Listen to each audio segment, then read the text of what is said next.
നമസ്കാരം. ഹലോ ഡോക്ടറിലേക്ക് സ്വാഗതം. സ്ത്രീകളുടെ മാനസികാരോഗ്യ സംരക്ഷണത്തെക്കുറിച്ചാണ് ഹലോ ഡോക്ടർ ഇന്ന് സംസാരിക്കുന്നത്. നമുക്കൊപ്പം തിരുവല്ല പുഷ്പഗിരി മെഡിക്കൽ കോളേജിലെ സൈക്യാട്രി വിഭാഗം പ്രൊഫസറും വകുപ്പ് മേധാവിയുമായ ഡോക്ടർ ജോയ്സ് ജിയോയുണ്ട്. ഡോക്ടർ, ഹലോ ഡോക്ടറിലേക്ക് സ്വാഗതം.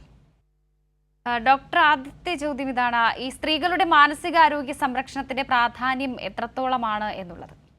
നമ്മൾ ഇന്ന് പറയാൻ ഉദ്ദേശിക്കുന്ന ഒരു ടോപ്പിക് സ്ത്രീകളുടെ ഒരു മാനസികാരോഗ്യം. നമുക്കറിയാം, സമൂഹത്തിന്റെ, ഒരു കുടുംബത്തിലെ സ്ത്രീയുടെ മാനസികാരോഗ്യം കുടുംബത്തിന്റെയും അതുപോലെ തന്നെ സമൂഹത്തിന്റെയും ഭദ്രതയെ അല്ലെങ്കിൽ പുരോഗതിയെ എത്രത്തോളം ബാധിക്കുന്നു എന്നുള്ളത്. അതുപോലെ തന്നെ നമ്മൾ ഇന്ന് തന്നെ പത്രങ്ങളിലെല്ലാം വാർത്തയായിരുന്നു, ഒരു സ്ത്രീയുടെയോ പെൺകുട്ടിയുടെയോ മനസ്സിനെ ബുദ്ധിമുട്ടിപ്പിക്കുന്ന രീതിയിലുള്ള ഒരു വാക്കുകളോ അല്ലെങ്കിൽ അവളുടെ ശരീരത്തെക്കുറിച്ചുള്ള ഒരു വാക്ക് പോലും മാനസിക ബുദ്ധിമുട്ടുണ്ടാക്കുന്നതാണെങ്കിൽ അതുപോലും തെറ്റാണ് എന്ന് ഇന്ന് നമ്മുടെ കോടതി, ബഹുമാനപ്പെട്ട ഹൈക്കോടതി തന്നെ സൂചിപ്പിക്കുന്ന ഒരു സാഹചര്യമാണ് നിലകൊള്ളുന്നത്. അപ്പോൾ സ്ത്രീകളുടെ മാനസികാരോഗ്യം ഇതിൽ നിന്ന് തന്നെ എത്രത്തോളം സമൂഹത്തിൽ വിലമതിക്കുന്നു എന്ന് നമുക്ക് മനസ്സിലാക്കാം. അപ്പൊ സ്ത്രീകളുടെ മനസ്സിനെ കുറിച്ച് പറയുകയാണെങ്കിൽ, എന്തുകൊണ്ടാണ് സ്ത്രീകളുടെ മാനസികാരോഗ്യം എന്ന് ചിന്തിച്ചേക്കാം. നമ്മൾ പുരുഷന്മാരെ വെച്ച് നോക്കുമ്പോൾ സ്ത്രീകളുടെ തലച്ചോറിന്, സ്ത്രീകളുടെ ബ്രെയിൻ അല്ലെങ്കിൽ സ്ത്രീകളുടെ തലച്ചോറിന് ചില പ്രത്യേകതകളുണ്ട്. അതായത് പ്രതിസന്ധികളെ നേരിടാനും ഒരുപാട് കാര്യങ്ങൾ, മൾട്ടി ടാസ്കിങ്, അതായത് പല പല പ്രവൃത്തികൾ പല പല ജീവിത തലങ്ങളിൽ ഒരുമിച്ച് ചെയ്യാനും, അതുപോലെ നമ്മുടെ പ്രതിസന്ധികളെ, ഫ്രസ്ട്രേഷൻ ടോളറൻസ്, പ്രതിസന്ധികളെ തരണം ചെയ്യാനുള്ള ഒരു ടോളറൻസ് അല്ലെങ്കിൽ കഴിവ് ഒക്കെ സ്ത്രീക്ക് പുരുഷന്മാരെ അപേക്ഷിച്ച് കൂടുതലാണ്. അതിന് കാരണം എന്തെന്നാൽ തന്നെ അവരുടെ ബ്രെയിനിന്റെ, തലച്ചോറിന്റെ ഘടന സ്ത്രീകൾക്ക് കുറച്ച് വ്യത്യാസമുണ്ട്. ചെറിയ ചെറിയ കാര്യങ്ങൾ കാരണം അവരുടെ വലത് ഭാഗത്തെ അവരുടെ ഇമോഷൻ, വികാര വിചാരങ്ങളെ നിയന്ത്രിക്കുന്ന ഭാഗം, ബ്രെയിനിന്റെ ഭാഗം പുരുഷന്മാരെക്കാളും കുറച്ചുകൂടി ഡെവലപ്ഡ് ആയിരിക്കും. അതുകൊണ്ട് തന്നെ കുറച്ചുകൂടി വികാര വിചാരങ്ങൾ നമ്മൾ പ്രകടിപ്പിക്കുകയും അതുപോലെ ഉൾക്കൊള്ളാനും നേരിടാനുമുള്ള കഴിവുണ്ട്. അതുപോലെ തന്നെ ചില കാര്യങ്ങൾ ഓർമ്മ നിൽക്കാൻ, അതായത് ചെറിയ കൊച്ചു കാര്യങ്ങൾ പോലും ശ്രദ്ധിക്കാനും ഓർമ്മ നിൽക്കാനും മെമ്മറിയെ ബാധിക്കുന്ന അങ്ങനത്തെ കാര്യങ്ങളൊക്കെ ഇൻവോൾവ് ചെയ്യുന്ന അല്ലെങ്കിൽ ഉൾപ്പെടുത്തിയിട്ടുള്ള തലച്ചോറിന്റെ ഭാഗങ്ങളൊക്കെ പുരുഷന്മാരെക്കാളും സ്ത്രീകളുടെ ഡെവലപ്ഡ് ആണ്. എന്നാൽ പല കാര്യങ്ങളിലും ശാരീരികമായിട്ടും ഫിസിക്കൽ അല്ലെങ്കിൽ ശാരീരികമായിട്ട് സ്ത്രീകൾക്ക് പുരുഷന്മാരെക്കാളും കഴിവ് കുറവുള്ള ഏരിയകളുമുണ്ട്. അതുകൊണ്ട് തന്നെ സമൂഹത്തിൽ ഓരോ ജീവിത പ്രശ്നങ്ങൾ, കുട്ടികളെ വളർത്തുന്നത്, അതുപോലെ തന്നെ സമൂഹത്തിന്റെ, കുടുംബം നിയന്ത്രിക്കുന്നത്, സമൂഹത്തിന്റെ ഘടനയെ, സാമൂഹിക പ്രവർത്തനങ്ങളിൽ, ഇതിലെല്ലാം സ്ത്രീകളുടെ മാനസികാരോഗ്യം വലിയൊരു പങ്കാണ് വഹിക്കുന്നത്. നമുക്ക് അറിയാം, സ്ത്രീകളുടെ ശരീരം പല പല മാറ്റങ്ങൾ നമുക്കറിയാം. മാസമുറ ആകുന്ന ഒരു പ്രായപൂർത്തിയാകുന്നത് മുതൽ അങ്ങ് തുടങ്ങിയാൽ ഹോർമോണുകളുടെ, അതായത് ശരീരത്തിൽ ഉണ്ടാകുന്ന പല രാസവസ്തുക്കൾ, ഹോർമോണുകൾ എന്നറിയപ്പെടുന്ന രാസവസ്തുക്കളുടെ ഒരു ഏറ്റക്കുറച്ചിലുകളാണ് സ്ത്രീകളുടെ റീപ്രൊഡക്റ്റീവ് സൈക്കിൾ അല്ലെങ്കിൽ അവരുടെ ആ ജീവിത കാലയളവ്.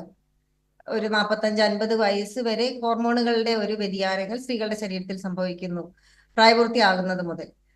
അതുകൊണ്ട് ആ ഓരോ ഹോർമോണുകളുടെ ഉദാഹരണത്തിന് നമുക്ക് ഈസ്ട്രജൻ എന്ന സ്ത്രീ ഹോർമോൺ, അതുപോലെ ഓക്സിറ്റോസിൻ, ഇങ്ങനെ ചില സ്ത്രീ ഹോർമോണുകളും നമ്മുടെ മനസ്സിനെ നിയന്ത്രിക്കുന്ന രാസവസ്തുക്കൾ, കെമിക്കൽസ് അറിയപ്പെടുന്ന ബ്രെയിനിന്റെ ചില ഭാഗങ്ങളുമായി നല്ല അഭേദ്യമായ ബന്ധമുണ്ട്. ഇതുകൊണ്ട് തന്നെ സ്ത്രീകൾക്ക് അനുഭവപ്പെടുന്ന അവരുടെ ഈ മാറ്റങ്ങൾ അല്ലെങ്കിൽ ഹോർമോൺ സൈക്കിളുകൾ, സ്ത്രീയുടെ ശരീരത്തിൽ സംഭവിക്കുന്ന മാറ്റങ്ങളെല്ലാം തന്നെ അവരുടെ മാനസികാവസ്ഥയും ഒരു പരിധിവരെ മാറ്റിമറിച്ചേക്കാം. പല മാനസിക പ്രശ്നങ്ങളും, മാനസികാരോഗ്യത്തോടൊപ്പം തന്നെ മാനസിക പ്രശ്നങ്ങളും എടുത്താൽ സ്ത്രീകളുടെ മാനസിക ആരോഗ്യം നമ്മുടെ ഈ അവസ്ഥകളിലെല്ലാം, അതായത് മെൻസ്ട്രേഷൻ, പ്രഗ്നൻസിക്ക് ശേഷമുള്ള കാലയളവ്, അതുപോലെ മെനോപോസ്, മാസമുറ നിൽക്കുന്ന ഈ കാലയളവിലെല്ലാം പ്രതിസന്ധികളെ നേരിടാനുള്ള കഴിവും, അതുപോലെ വിഷാദരോഗം, ഉത്കണ്ഠാരോഗം, ഇങ്ങനെയുള്ള മാനസിക പ്രശ്നങ്ങളെല്ലാം പുരുഷന്മാരെക്കാൾ ഉപരി സ്ത്രീകൾക്ക് കൂടിയിരിക്കാം.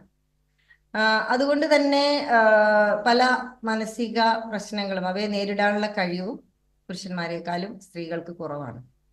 അതുകൊണ്ട് സ്ത്രീകളുടെ മാനസിക പ്രശ്നങ്ങൾ ശരീരത്തിൽ നമ്മൾ ഓർക്കും പുറമേ നിന്നുള്ള കാര്യങ്ങളാണ്. അതിനേക്കാൾ ഉപരി സ്ത്രീകളുടെ അവരുടെ ബ്രെയിനിൽ തലച്ചോറിൽ നിന്നും അവരുടെ ഹോർമോണും തലച്ചോറിലെ രാസവസ്തുക്കളുമായുള്ള പ്രവർത്തനങ്ങളിൽ നിന്നും അവയുടെ വ്യതിയാനങ്ങളിൽ നിന്നും അവയുടെ അസന്തുലിതാവസ്ഥയിൽ നിന്നും ഒക്കെ പ്രശ്നങ്ങളെ നേരിടാനും പ്രശ്നങ്ങൾ ഉണ്ടാവാനും അതുപോലെ മാനസിക പ്രശ്നങ്ങൾ രോഗങ്ങൾ തന്നെ ഉണ്ടാവാനുമുള്ള സാധ്യതകൾ കൂടുതലാണ്. അതോടൊപ്പം നമ്മുടെ സംസ്കാരം ഇന്ത്യയിലെയും അതുപോലെ നമ്മുടെ രാജ്യത്തെയും ഏഷ്യൻ രാജ്യങ്ങളിലെയൊക്കെ ഒരു സംസ്കാരം എടുത്താൽ സാമൂഹികപരമായിട്ടും സ്ത്രീകൾക്ക് ഉത്തരവാദിത്തങ്ങൾ കൂടുതലാണ് പുരുഷന്മാരെക്കാൾ പല കാര്യങ്ങളിലും, എല്ലാ കാര്യങ്ങളിലും എന്നല്ല, കുടുംബത്തിലെയും സമൂഹത്തിലെയും അതുപോലെ തന്നെ ശരീരം അർപ്പിച്ചേൽക്കുന്ന കടമകൾ, അതായത് ഗർഭിണിയാകുക, കുഞ്ഞിനെ പ്രസവിക്കുക, വളർത്തുക, ഇങ്ങനെയുള്ള കാലഘട്ടങ്ങളും അതുപോലെ തന്നെ കുടുംബത്തിലെ പല കാര്യങ്ങളും നമ്മളൊക്കെ അറിയാം. നമ്മുടെ സംസ്കാരം അനുസരിച്ച് പാചകം ചെയ്യുക, വീട്ടിലെ കാര്യങ്ങളെല്ലാം ബാലൻസ് ചെയ്യുക, കുഞ്ഞുങ്ങളെ നോക്കുക, അവരെ വളർത്തുക, അവരുടെ പഠിപ്പ് നോക്കുക, ഇങ്ങനെയുള്ള സാമൂഹിക തലത്തിലുള്ള കാര്യങ്ങളും പുരുഷന്മാരെക്കാളും ഒരു പരിധിവരെ സ്ത്രീകൾക്ക് ഉത്തരവാദിത്തം നമ്മുടെ ഒരു കൾച്ചർ, നമ്മുടെ ഒരു സംസ്കാരം അനുസരിച്ച് കൂടുതലാണ്. അപ്പൊ ഇങ്ങനെയുള്ള പുറമേ നിന്നുള്ള ഒരു സാമൂഹിക പശ്ചാത്തലം കൊണ്ടും സ്ത്രീകൾക്ക് മാനസികമായിട്ടുള്ള ബുദ്ധിമുട്ടുകൾ, പ്രശ്നങ്ങൾ വരാൻ സാധ്യതയുണ്ട്. അപ്പം സ്ത്രീകളുടെ മാനസിക ആരോഗ്യം ഈ ഒരു പ്രശ്നങ്ങളെ, അല്ലെങ്കിൽ അവളുടെ ഉള്ളിൽ നിന്നുള്ള തലച്ചോറിൽ നിന്നുണ്ടായേക്കാവുന്ന രാസവസ്തുക്കൾ കൊണ്ടാകുന്ന പ്രശ്നങ്ങൾ, അല്ലെങ്കിൽ ഹോർമോൺ വ്യതിയാനങ്ങൾ കൊണ്ടുണ്ടാകുന്ന ഉത്കണ്ഠ, ഡിപ്രഷൻ പോലത്തെ മാനസിക പ്രശ്നങ്ങൾ, അതുപോലെ തന്നെ പുറമേ നിന്നുള്ള പ്രശ്നങ്ങൾ, ഇതെല്ലാം തരണം ചെയ്യുമ്പോൾ സമൂഹം അവളിൽ നിന്ന് പ്രതീക്ഷിക്കുന്ന ഒരു റോൾ ഉണ്ടല്ലേ, സ്ത്രീ എന്ന് വെച്ചാൽ നമ്മുടെ സമൂഹത്തിൽ. അപ്പം നമ്മുടെ സമൂഹത്തിൽ അതുപോലെ സ്ത്രീകൾക്ക് പലപ്പോഴും പലയിടത്തും വോയിസ് ഇല്ല, അല്ലെങ്കിൽ തുറന്ന് പറയാനുള്ള അവസരമില്ല. ഉദാഹരണമായി പറഞ്ഞാൽ നമ്മൾ പുഷ്പഗിരിയിൽ നിന്ന് ഇവിടെ തിരുവല്ലയിലെ മുനിസിപ്പാലിറ്റിയിലെ കുടുംബശ്രീ പ്രവർത്തകരുമായിട്ട് സംവാദിക്കുകയുണ്ടായി. അവരുടെ കാര്യങ്ങളെക്കുറിച്ചും പ്രശ്നങ്ങളെക്കുറിച്ചും ഒക്കെ അറിയാൻ ഓരോ വാർഡുകളിലോട്ടും ചെന്ന് നമ്മൾ ക്ലാസ്സുകളൊക്കെ എടുക്കുന്ന ഒരു സാഹചര്യം വന്നു. സ്ത്രീകളുടെ മാനസിക രോഗത്തെ പറ്റി, മാനസിക പ്രശ്നങ്ങളെ പറ്റി പറയുന്ന ഒരു സാഹചര്യത്തിൽ ഞാൻ പറയുക. അപ്പം ആ ഒരു സാഹചര്യത്തിൽ അവര് കുടുംബശ്രീയിൽ നമ്മളിങ്ങനെ ഇതാക്കിയാണ്, ഇങ്ങനെയൊക്കെ പ്രശ്നങ്ങൾ ഉണ്ടാവാം, വിഷാദ രോഗം എങ്ങനെയാണ്, അതുപോലെ പ്രശ്നങ്ങൾ എങ്ങനെയാണ്, ഇങ്ങനെ തരണം ചെയ്യാം എന്നൊക്കെ നമ്മുടെ മനസ്സിനെ കുറിച്ചും ഉള്ള മാനസിക പ്രശ്നങ്ങളെ കുറിച്ചും ഒക്കെ പറഞ്ഞപ്പോൾ കുടുംബശ്രീയിലെ സ്ത്രീകൾ ഞങ്ങളോട് പറഞ്ഞതാണ്, ഈ വക കാര്യങ്ങളൊക്കെ എപ്പോഴെങ്കിലും സംസാരിക്കാൻ പറ്റുമോ? സംസാരിക്കാൻ പറ്റുമെന്ന് മനസ്സിലാക്കിയത് ഞങ്ങൾ ഇപ്പോഴാണ്. ഇതൊക്കെ ഞങ്ങൾ വിചാരിച്ചു ഒരിടത്തും പറയാൻ പറ്റാത്ത കാര്യങ്ങളാണ്. അപ്പൊ ആ മനസ്സിനെ കുറിച്ച് സംസാരിക്കാൻ പലപ്പോഴും നമ്മൾ പറയാറുണ്ട്, ഒരു ശരീരത്തിന് അസുഖം വരുന്ന ഒരു ഡോക്ടറെ കാണാൻ, ഉദാഹരണത്തിന് ന്യൂറോളജി ഡോക്ടർ, അല്ലെങ്കിൽ ഓർത്തോ എല്ലിന്റെ വിഭാഗം ഡോക്ടർ, വയറിന്റെ ഡോക്ടർ, ഇങ്ങനെ നമ്മൾ കാണാൻ പോവുകയും അല്ലെങ്കിൽ അവർക്ക് അപ്പോയിന്റ്മെന്റ് എടുക്കുകയൊക്കെ നമ്മളെല്ലാവരും പറയുന്നതിന് ആർക്കും ഒരു മടി ഉണ്ടാവില്ല. പക്ഷെ എന്റെ മനസ്സിനൊരു ചെറിയ സഹായം വേണം, അല്ലെങ്കിൽ മനസ്സിനൊരു പ്രശ്നമുണ്ട്, മനസ്സിനൊരു ബുദ്ധിമുട്ടുണ്ട് ശരി ഡോക്ടർ, ഇപ്പോൾ ഒരു പ്രേക്ഷകൻ എന്ന് കൂടി ചേരുന്നുണ്ട്. എറണാകുളത്ത് നിന്നും അലി അക്ബറാണ്. അലി, ഡോക്ടറോട് സംസാരിച്ചോളൂ. ഞാൻ റാംന വിളിക്കണം. പറഞ്ഞോളൂ. എന്റെ വൈഫിന്റെ ഒരു സിറ്റുവേഷൻ പറയാൻ വേണ്ടി വിളിക്കാം. വൈഫിന് ഹലോ പറഞ്ഞോളൂ, കുറച്ചുകൂടി ഉറക്കെ പറഞ്ഞോളൂ, കേൾക്കാനായിട്ട്. വൈഫിന് ഇപ്പൊ ഞങ്ങൾ രണ്ടുപേരേ ഉള്ളൂ ഇപ്പൊ ഇവിടെ, മക്കളൊക്കെ പുറത്താണ്. ഹലോ, കേൾക്കാമോ? പറഞ്ഞോളൂ, സംസാരിക്കൂ. മക്കളൊക്കെ പുറത്താണ്. അപ്പൊ വൈഫിന് ഇപ്പൊ ഒരു 25 വർഷം കഴിഞ്ഞ് 2 പിള്ളേരുണ്ട്. ഇപ്പൊ പെട്ടെന്ന് ഇങ്ങനെ എനിക്ക് ഒരു കൊച്ചുകൂടി വേണം, അങ്ങനെയുള്ള ഒരു പ്രശ്നം. പ്രസവം നിർത്തിയതാണ്. അങ്ങനെ ഞങ്ങള് എറണാകുളം വേണുഗോപാലിന്റെ അടുത്ത് കൊണ്ടുപോയി കുറച്ച് ദിവസം മരുന്ന് കൊടുത്തു. ഇപ്പൊ മരുന്ന് കഴിക്കണമില്ല, ഇങ്ങനെ എപ്പോഴും ഇതും പറഞ്ഞുകൊണ്ടിരിക്കുകയാണ്. എത്ര വയസ്സുള്ള ആളാണ്? ഇപ്പോ 58 വയസ്സായി. നമ്മള് കുറച്ച് ഭാഗങ്ങളെ കേട്ടുള്ളൂ കോളില്. അപ്പം നമുക്ക് ഇങ്ങനെ ഒരു സ്ത്രീകൾക്കുണ്ടാകുന്ന ചില ചിന്തകൾ വന്ന് റിപ്പീറ്റഡ് ആയിട്ടും അത് പ്രായോഗികമാക്കാൻ പറ്റുന്നതാണോ എന്ന് അറിഞ്ഞുകൂടാ, എന്നിട്ട് പോലും അമിതമായിട്ട് ഇങ്ങനെ ഒരു കുട്ടി വേണം, അത് ഒത്തിരി വർഷങ്ങൾക്ക് ശേഷം പ്രായമായിട്ടായെന്ന് എനിക്ക് തോന്നുന്നു, കേട്ടില്ല ശരിക്കും. ശരിയാണ്, അപ്പം ആ പ്രായം ഒരു ആവുമെന്ന് ചിന്ത ഡോക്ടറും പറഞ്ഞു. ഉം. പക്ഷെ എന്നിട്ടും പ്രശ്നമായിട്ട്, പുള്ളിക്കാരത്തി ഇത് തന്നെ പറഞ്ഞുകൊണ്ടിരിക്കണം എപ്പോഴും. അതാണ് ആ ഒരു ചിന്ത, അതായത് ആ ഒരു തോന്നൽ റിപ്പീറ്റഡ് ആയിട്ട് വന്നുകൊണ്ടിരിക്കുന്ന ഒരു ഉത്കണ്ഠ, ഒരു രോഗത്തിൽ ആൻസൈറ്റി സ്പെക്ട്രം ഡിസോർഡർ എന്നൊക്കെ പറയുന്ന ഒരു മാനസികമായിട്ടുള്ള ഒരു ടെൻഷൻ എന്നേ പറയാൻ പറ്റുള്ളൂ നമ്മൾ സാധാരണ രീതിയിൽ പറഞ്ഞാൽ. അപ്പം അത് നമുക്ക് തീർച്ചയായിട്ടും സഹായം, ഒരു മാനസികാരോഗ്യ വിദഗ്ധന്റെ സഹായം തേടുന്നത് നല്ലതാണ്. കാരണം ഒരു തോന്നൽ വന്നിട്ട് അത് മാറി ഉള്ള രീതിയിലേക്ക്, ഒരു സമാധാനപരമായ രീതിയിലോട്ട് മനസ്സിനെ കൊണ്ടുവരാൻ സ്വയമായിട്ട് പറ്റുന്നില്ലാത്തൊരു അവസ്ഥയാണ്. അതുകൊണ്ടാണല്ലോ സഹായം തേടിയത്. അപ്പൊ തീർച്ചയായിട്ടും ഒരു സൈക്കാട്രിസ്റ്റിനെ കാണിക്കേണ്ട ഒരു അത്യാവശ്യം തോന്നുന്നു. നന്ദി. അപ്പൊ നമ്മള് സ്ത്രീകളുടെ മാനസിക പ്രശ്നങ്ങളെ പറ്റി അതാണ് ഞാൻ പറഞ്ഞത്. ഇപ്പൊ നമ്മൾ പറഞ്ഞുകൊണ്ട് വന്നതുപോലെ കുഞ്ഞുങ്ങൾ ഉണ്ടാവുക, അവരെ വളർത്തുക, കുഞ്ഞുങ്ങൾ എത്ര മതിയെന്ന് തീരുമാനിക്കുക, അതുപോലെ തന്നെ രണ്ട് കുടുംബത്തിലെയും അതായത് ഭർത്താവിന്റെയും സ്വന്തമായ കുടുംബത്തിനെയും ഒരുപോലെ ബാലൻസ് ചെയ്തുകൊണ്ട് അങ്ങനെ ഒരുപാട് ഉത്തരവാദിത്തങ്ങൾ നമ്മുടെ സമൂഹം സ്ത്രീകളിൽ അർപ്പിക്കുന്നുണ്ട്. അതിൽ നിന്ന് തന്നെ അതുപോലെ തന്നെ നമുക്കറിയാം, ഇപ്പോൾ ജോലി ചെയ്യുന്ന സ്ത്രീകളുടെ എണ്ണം വളരെ നല്ലൊരു ശതമാനം സ്ത്രീകളും കുടുംബത്തിന്റെ ഒരു സാമ്പത്തിക ഭദ്രതയ്ക്ക് വേണ്ടി ജോലി ചെയ്യുന്നവരാണ്.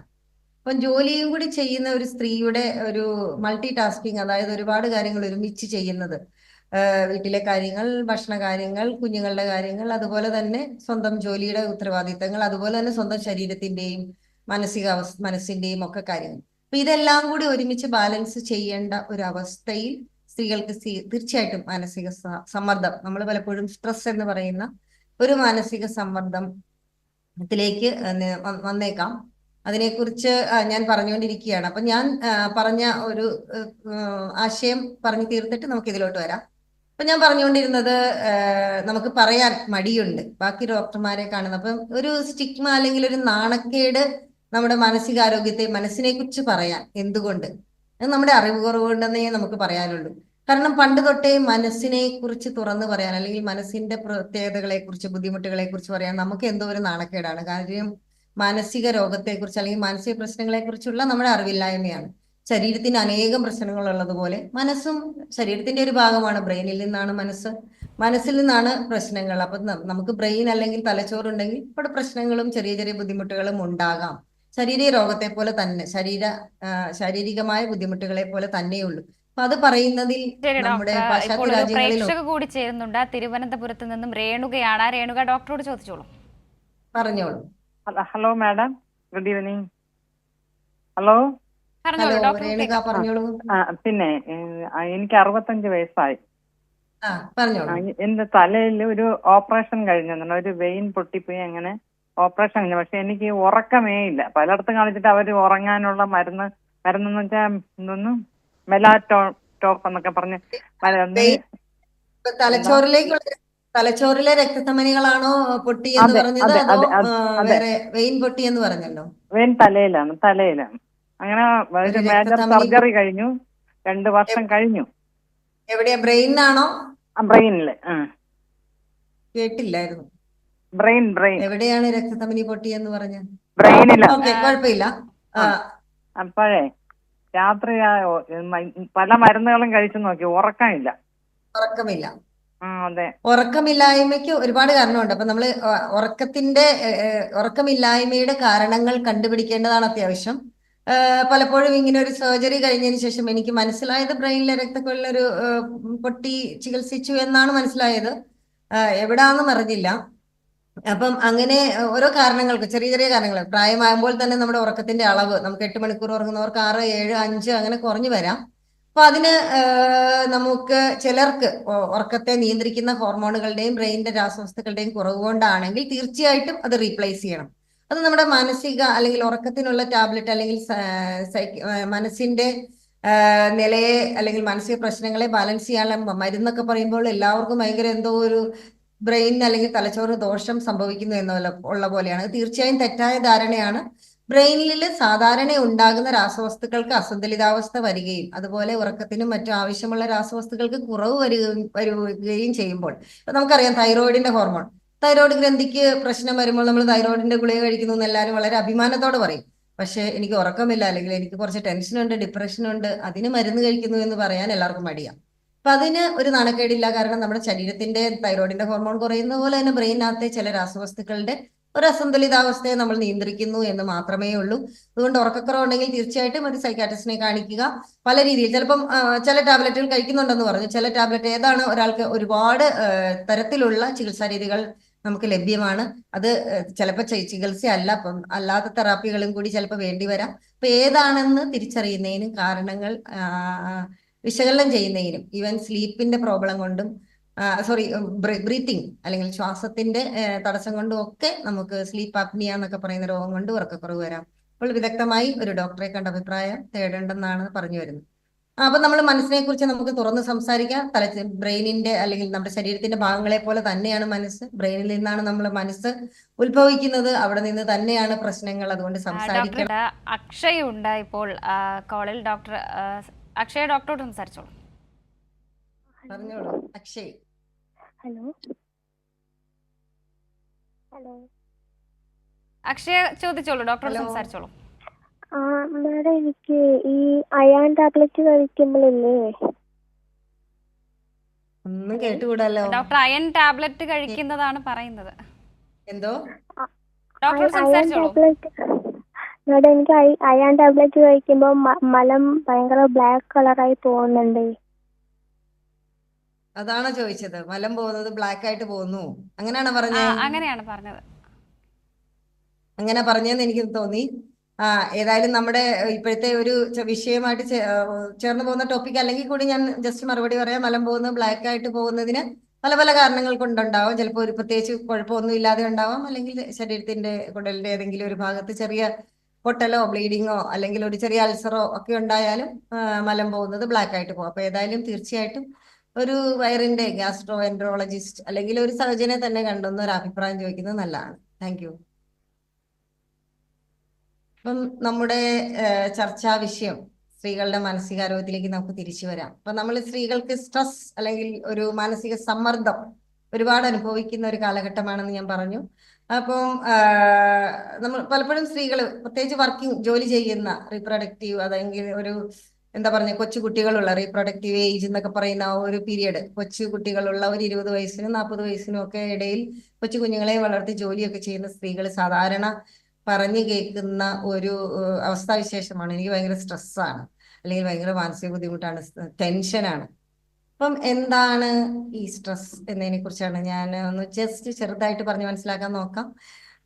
അതില് പറയുന്നത് നമുക്ക് നമ്മുടെ മനസ്സുണ്ട്, നമ്മുടെ പുറത്തു നിന്ന് നമ്മൾ പലപ്പോഴും സ്ട്രെസ് എന്ന് പറയുന്നത് നമ്മുടെ പുറത്തുള്ള അവസ്ഥകളാണല്ലോ. എനിക്ക് കൊച്ചു കുഞ്ഞുങ്ങളുണ്ട്, അല്ലെങ്കിൽ എൻ്റെ ജീവിത പ്രശ്നമുണ്ട്, സാമ്പത്തിക ഈ പ്രശ്നങ്ങളാണ് സ്ട്രെസ് എന്ന് നമ്മൾ വിചാരിക്കും.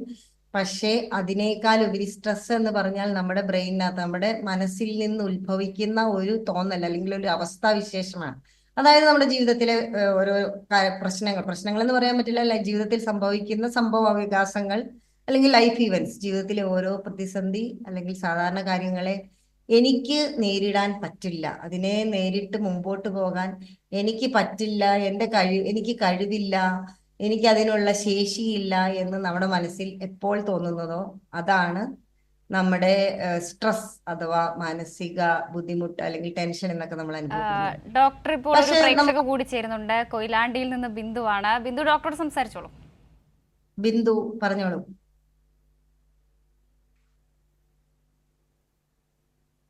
ഹലോ ബിന്ദു കേൾക്കാമോ? പറഞ്ഞോ ബിന്ദു. എല്ലാ പണി ചെയ്യാൻ ഭയങ്കര വിഷമാണ്, ഉറക്കൂല്ല 3 മണിക്ക് ശേഷം. പറഞ്ഞോളൂ. പിന്നെ ഒരു ഡോക്ടർ കാണിച്ചപ്പോ 3 മണിക്ക് ശേഷം തീരെ ഉറക്കം വരുന്നില്ല, ഭയങ്കര വിഷമം, എല്ലാ പണി ചെയ്യാനൊക്കെ ഒരു ബുദ്ധിമുട്ട് പോലെയാണ്. ബിന്ദുവിന്റെ പരാതികൾ നമ്മൾ കേട്ടു.